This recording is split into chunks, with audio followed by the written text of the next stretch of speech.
So mga ka-reels, ngayong araw magpe-prepare tayo ng spaghetti ala Filipino style. Siyempre yung mamis na miss pang sa Jollibee. Yan, ginisin natin sa bawang sibuyas, pimienta, paminta, yung hotdog muna para masingkot siya. Tapos lalagay natin yung ating mix na beef and pork na giniling. Yan, nalagay na natin yung beef and pork mix na giniling.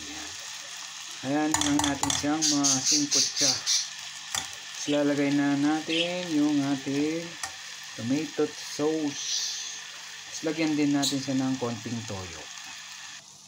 Yan, no, linagyan natin siya ng konting toyo. Tapos lalagay na natin ang ating tomato sauce. Yan, no. Ayos. Yun, no, kumukulo-kulo na.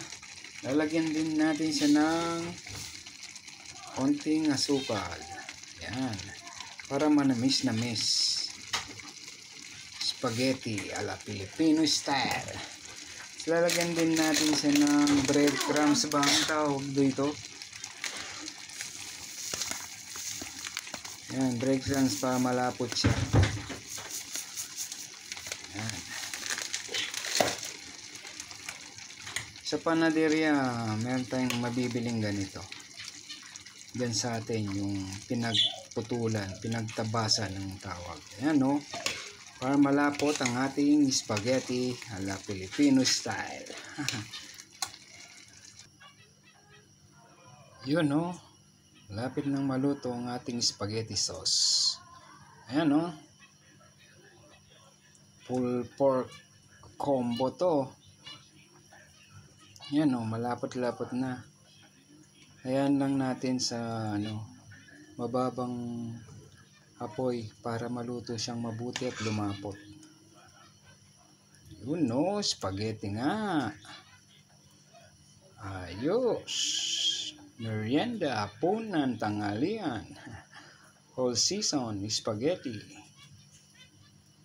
Dati pag may birthday lang, tsaka okasyon, nakakapag-spaghetti. Ayan, ayun na. Kahit pag nag-crave tayo, madali na tayong magluto ng spaghetti. Yun, no?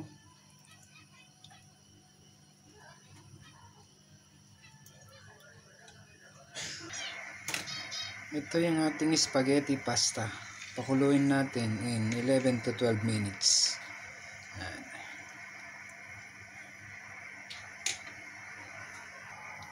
Yun. Luto na ang ating spaghetti sauce. Napakalapot. Yun, no? Wow. Wow. Spaghetti nga. Bueno, thanks for watching. God bless. Pakishare lang ang video natin mga careers. At laging nagre-reach back tong marinero sa inyo. Like lang. Share. Leave a comment po tayo. God bless. Mabuhay Pilipinas. Ayos.